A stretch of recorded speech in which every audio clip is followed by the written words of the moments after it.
James catches, puts up a three. Won't go. Rebound Bosh. Back out to Allen. His three-pointer. Bang! Tie game with 5 seconds remaining. Oh yeah. We packing somebody up tonight. Hey. Come on in, take your shoes off before we close the door. Few rules, heat pack in the air, we about to blow. This the basement, ain't nobody safe, you already know. Grab a seat and kick your feet before you get too comfortable. You want the X's and the O's, the trade, yes and no. Friends and the foes, the butlers and the heroes. You can feel it in your soul, when the ring is the goal. But if somebody need to go, we be sure to let you know. Going hard for my dogs is an everyday thing. Like Jimmy down the lane of 13 off the screen. Whole squad keep it tucked like number 17. Bring your takes and your memes, going hard for the team. Going down in the basement. It's going down in the basement. Get your takes off. Get your takes off. Going down in the basement. Yeah. Where the fuck did TJ go? Welcome to the Basement Sports Network post-game show. I'm your host, Royal A. Shepherd, and I'm joined today. Oh, we will not be doing this. There we go. And I'm joined today by my guys. I'm not starting with that. We're going to start with Sheltman. Professor Sheltman, how you doing today, my boy? I'm good. Got the next 3 days of work off, and the season's almost over. You just like Jimmy Butler. My boy, Hot Take Harrison, how you doing today, my guy? Well, I just watched a super exciting basketball game, and I'm ready to talk about it. Yeah, I mean, it was super exciting. Miami going down to the wire with the Detroit Pistons. Again, a thing that everybody in this panel expected. Ant's here. God knows why. Ant, how are you? Man, Alex said it best, man. One game closer to the offseason, man. Let's get it. You know what? I like that. That's the one thing that you said so far this year that I've enjoyed. So I'm going to take that and put it on my mantle of things that I'm going to appreciate from this season. And rounding out this panel, even though he's been on a nasty streak lately with this agenda, we got my boy, the new YouTube Cain, TJ. How you doing, guys? Man, dragging my name through the mud. What's good with y'all, man? I'm excited to be here, excited to be back on stream. Not excited to cover this team, but we still here. And Vanilla Wafers, you a hoe. Get the hell out of here. For sure. My boy Alex Campbell popping us off with the $4.99 donut. He said, same game, different day, as consistent as good insurance. Like the primary sponsor of the Basement Sports Network, Simple Health Advisors. Ladies and gentlemen, insurance does not need to be complicated. Make sure you email I got James Pugh or give him a call today. Email him at jpugh@simplehealthadvisors.com or give him a call at 321-345-7738. Again, that phone number is 321-345-7738. My boy Alex Campbell came through with the law. First quarter. Appreciate you, my guy. Appreciate James Pugh. Appreciate Simple Health Advisors. So, Miami picked up victory 118-105 over the Detroit Pistons today. The final score not indicative of the game that we saw. Nip and tuck pretty much all the way through until Jimmy Butler decided he was going to play basketball at the end of it. So that was pretty nice to see. Let's start with you, Harrison. Give me your thoughts on the game. They got out to a big lead and everyone kind of knew that they were going to blow it. So, they were down by, I think it was like 99-96 in the fourth quarter. And then Jimmy decided to take over. There was a good Will Mansa tweet where he was just saying that it seemed like Jimmy was just kind of like out there hoping his teammates would help him. And once again, they didn't. So he needed 18 in the fourth quarter to beat a team that's lost 20 of 21 and is actively losing. And has been so bad that their GM had to write a letter to the fans today apologizing for how terrible the Pistons have been this year because even they didn't expect to be this bad. So, just another Heat game in April.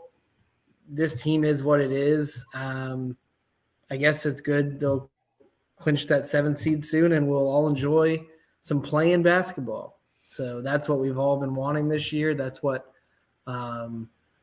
that's kind of what we're heading towards, and I'm sure we're all excited to watch playing game against the Hawks or the Raptors. That's going to be some grade A basketball. So looking forward to that. Yeah, so we will be watching play-in basketball. We are not excited about this, Harrison. We do not want to watch the Miami Heat play basketball anymore. We are just doing this for the donos at this point. Ed, give me your thoughts on the game.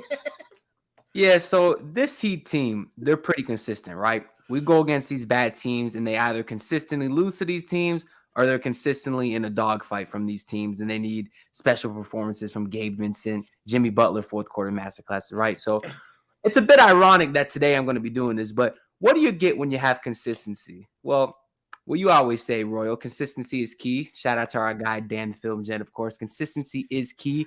He's missing out this. There he is right there. As right we on go time. ahead, go ahead. No, you go ahead. Read it. You can read it. As we got our dono from our guy, Dan the Film Jet, who said, Vladislav Golden of the FAU Owls is a bum or burn. Good season for my Owls. Nonetheless, can't wait till next year. Exquisite timing, Dan the Film Jet. And of course, shout out to the FAU Owls in Miami. Although they didn't make it to the championship game, they did have some pretty special runs. But as I was saying right on cue, consistency is key. We love consistency. You always know what you're going to get. You always know what's going to show up. But what do you get when you don't have consistency? Well, ladies and gentlemen, I'd like to introduce you to you. Instead of Dan the Film Jet, we have Bam the Fraudulent. This man, you never know what you're going to get out of him on a night-to-night basis. He goes like looking from in the first half of the season that he's going to be a superstar, and he hasn't showed up since. He had 4 rebounds today against the god-awful Detroit Pistons and only took 10 shots on a night that Jimmy was pretty much playing relaxed as well. So instead of once again, Dan the Film Jet, I give you Bam the Fraudulent, where consistently missing in the key is his saying, because he decides one night he wants to be Dirk and other nights he wants to be Kwame Brown out there bricking everything. Very disappointed in Bam Adebayo. Jimmy obviously kind of coasted the first 3 quarters because he said, this is the Pistons. Let's let Tyler take over. Let's let Bam take over. But no, Bam Adebayo, once again, only 10 shots, only had 4 rebounds. I think he had like 1 at halftime. And it continues to be very frustrating because he has gone on a complete downhill spin off after the All-Star break. And it is the one thing that I looked forward to this year, or that I found some solace in, and that's completely went away over the last 2 months. So I'm very disappointed in Bam Adebayo. I knew the Bam discourse would make its way onto the stream because it has been absolutely like painful to look at on the timelines on Twitter. So I mean, I think we're going to explore Bam a little bit, like in this show, as kind of one of the themes of it, because it's been a hot topic. Alex, give me your thoughts on tonight's game. Yeah, we have Miami Ant SC up there in the corner getting the slander off early, unfortunately. But to Harry's point, isn't it nice to have a GM that actually talks to the media? Like, even if you're apologizing, groveling to the fans on your knees, at least you're putting a statement out there and speaking about your basketball team once a calendar year. That feels pretty nice. Yeah, the game was pretty ass to watch. It started out, big lead, like Harry said. We all expected it to go downhill. It did. Gabe Vincent plays like either, the second coming of Steph Curry or a quadriplegic. He doesn't know what he wants to do on any given night. Jimmy Butler doesn't give a shit about basketball until 6 minutes is left in the fourth quarter. You had Bam, who was playing hurt visibly. He looked slower. He looked, unable to move at the same rate that he does. And Jimmy would much rather take one shot in the first half rather than just blow the shit out of the Pistons and let the dude go sit on the bench for the rest of the game. Ultimately, we win. As Erik Reed said, I believe, on the broadcast, we locked in home court advantage for the play-in. Woo! Yeah, who cares? Like, we're 3 games away from the play-in. Hopefully, 2 more games away from being done with this season. We'll see where it goes from there, and I'm kind of just over it. Yeah, y'all better hope that the standings kind of like hold right now. If you're hoping for like a swift exit to this season, I would love to end up playing the Raptors first in the play-in game, and then as a consolation prize, get to play the Chicago Bulls, both teams that we've struggled with throughout the course of the season. And that could be a route to a quick exit from the play-in tournament and not have to suffer through a playoff series with this team. TJ, I see your name, Dame Vincent. The boy showed up, hoop tonight. Give me your thoughts on the overall game. It's a game against Detroit, bro. like I don't know how many times we're gonna keep doing this with these yee ass teams and these phony rosters and insert name here, bro. Who was the dude killed us tonight? I ain't never heard light skin that got his that hurt his ankle and still came back. Jaden Ivan?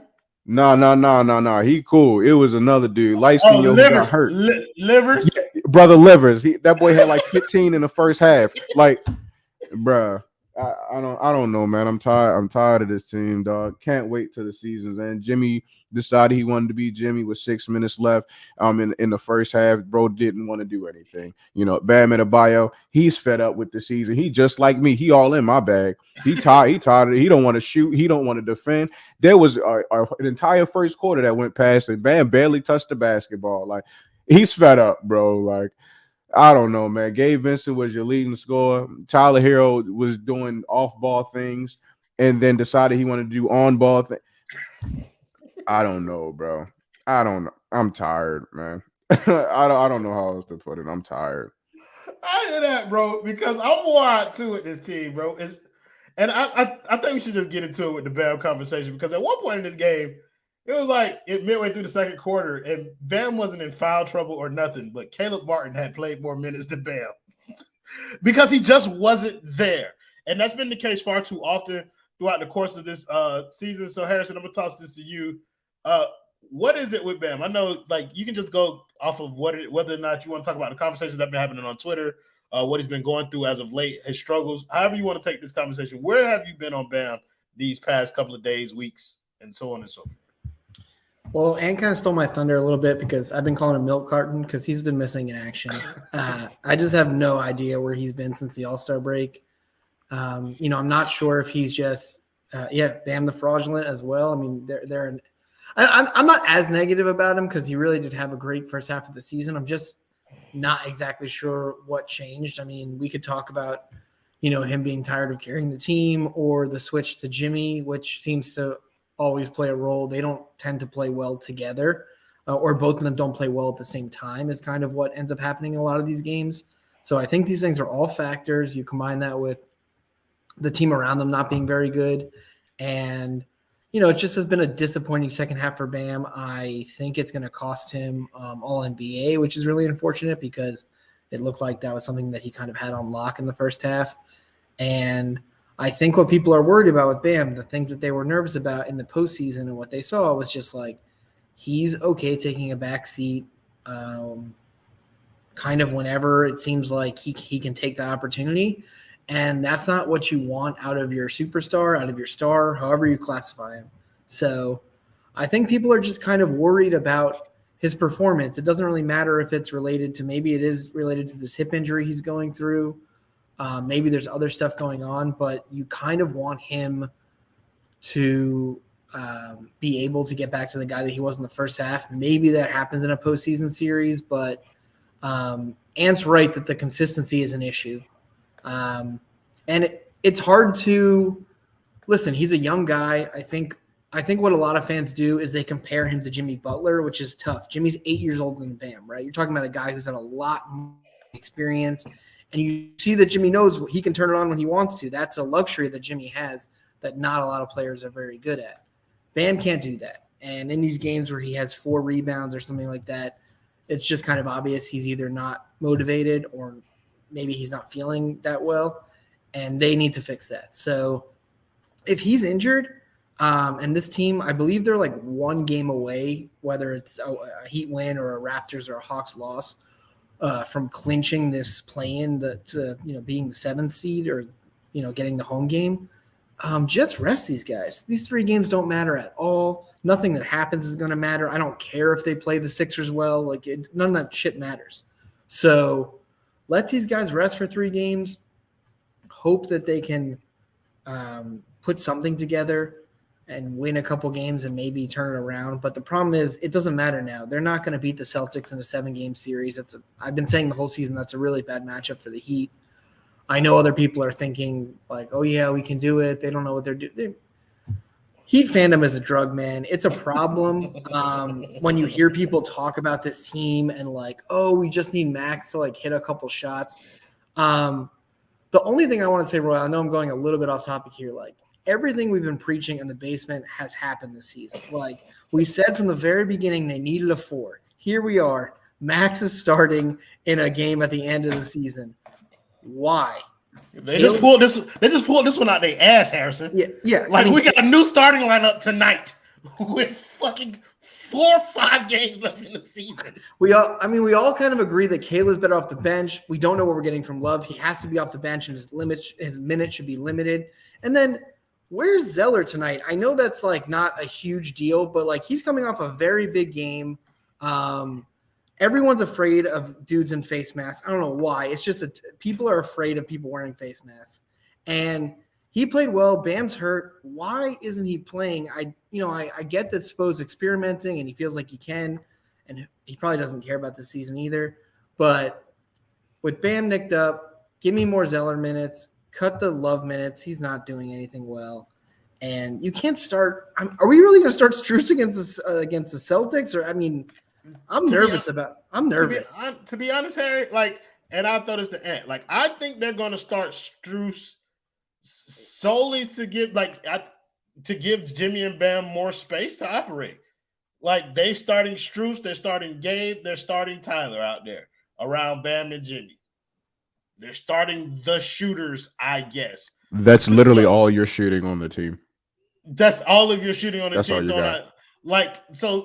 Is this the best move? Like, what did you think of the lineup change? How do you think this impacts Bam? And just all of it, bro. I don't really know what to ask. It's not really. I'm glad I double checked myself because I was gonna come out here and say at least Strus played decent tonight, and I was solely basing that off. I remember him hitting 2 threes early in the game, and now that I checked, those were the only 2 threes he hit in the game. He was 2 for 8. I just remember thinking that, Strus starting, let's see how it looks. And I remember him hitting 2 threes, and then shortly after I got bored and zoned out. Yeah, he was pretty terrible today. Obviously he provides spacing, but that's the same thing Kevin Love was supposed to do. But Max Strus has been shooting just as bad this year. Maybe a little bit better, but still pretty bad, especially relative to last season. I knew Kevin Love wasn't going to start now that you kind of got everybody back because Spo's very clearly moving away from that. I thought you'd see Caleb Martin back in the lineup.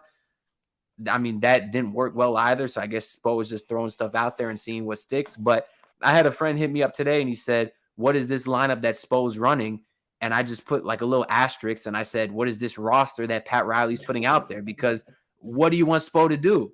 You only giving him so much stuff. If it's not Strus, it's another undrafted guy. It's Caleb Martin. If it's not Caleb Martin, it's old ass past his prime Kevin Love, who sucks now. There's no pieces out there. So no matter what Spo tries to do, none of it's going to work. We could sit here on paper and say, yeah, Strus provides more spacing, but he hasn't hit a shot all year. He hasn't been consistently hitting shots all year. He was particularly well versus Boston last year. I actually liked the way he was able to defend once they replaced Duncan with him. But that was a completely different Max Strus. And Max Strus was a major part of this team last year. And the fact that he's having such a down year is one of the reasons this Heat team is having such a down year.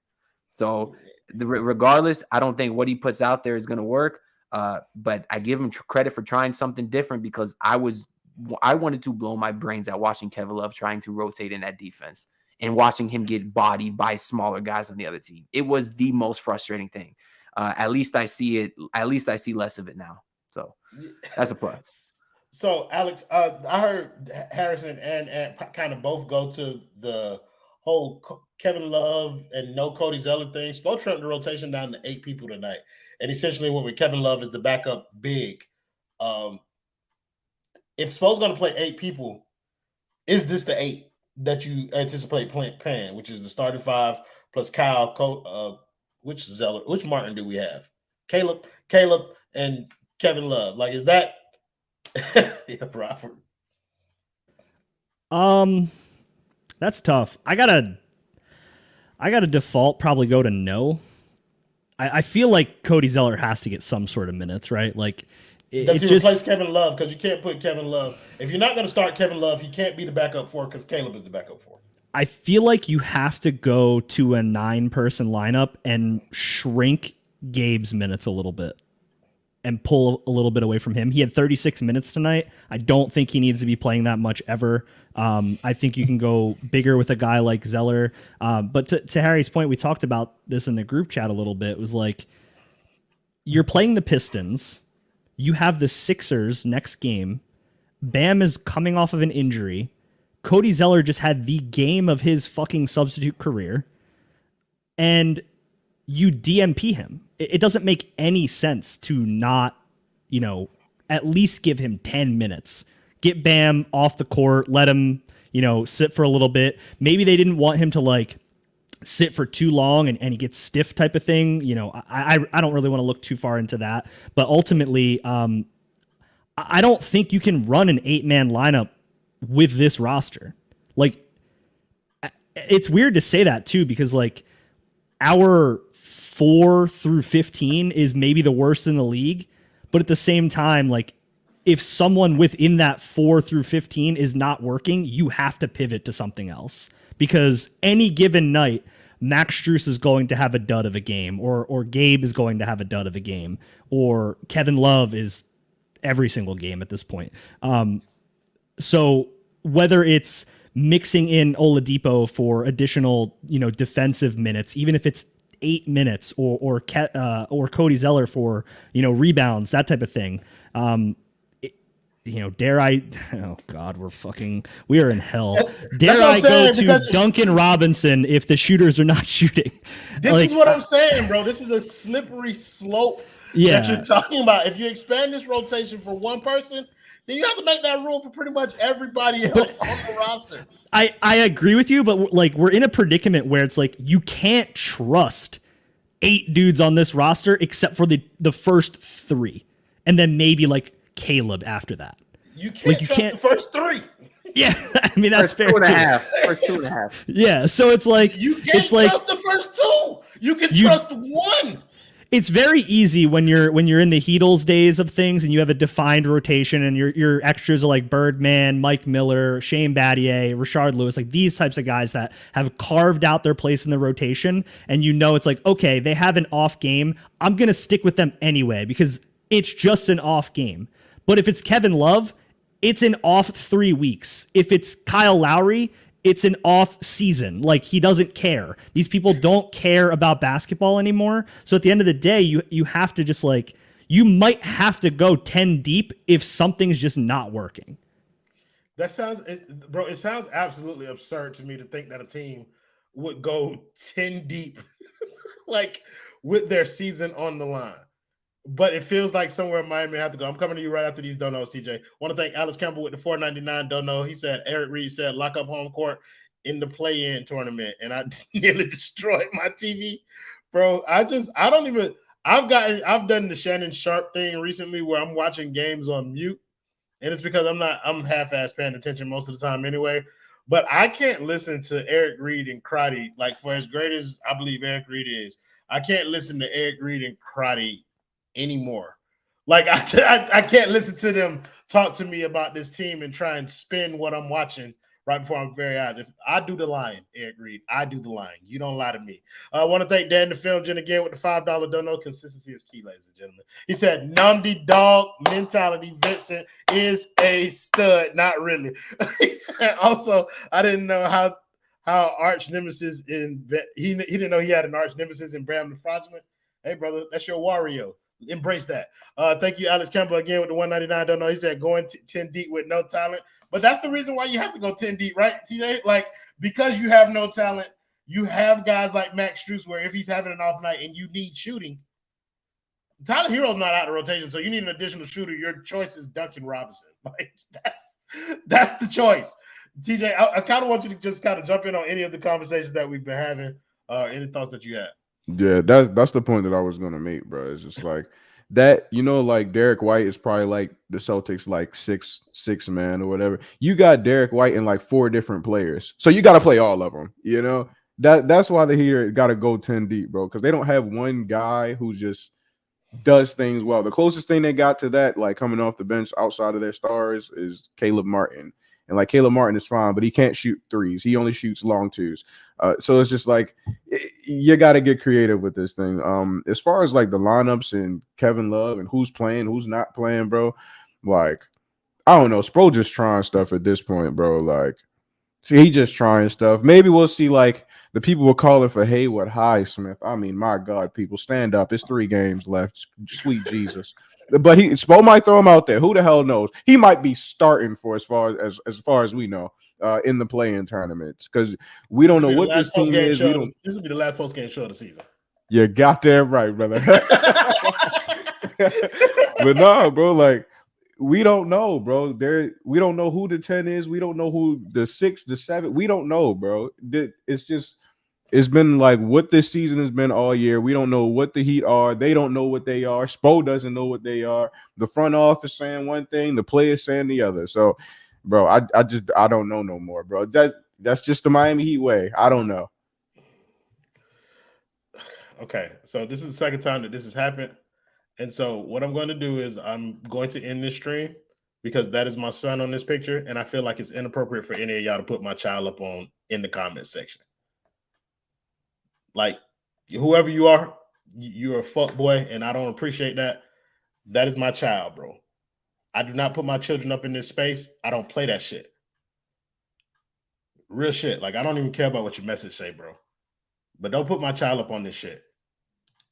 So thank you guys in the comments, as always, for joining the show, making it much more fun than it would have been without you. Thanks to every panelist up here. But fuck that boy. And we're probably not going to do a post-game show for the rest of the season. That's real shit. Play the video, Justin.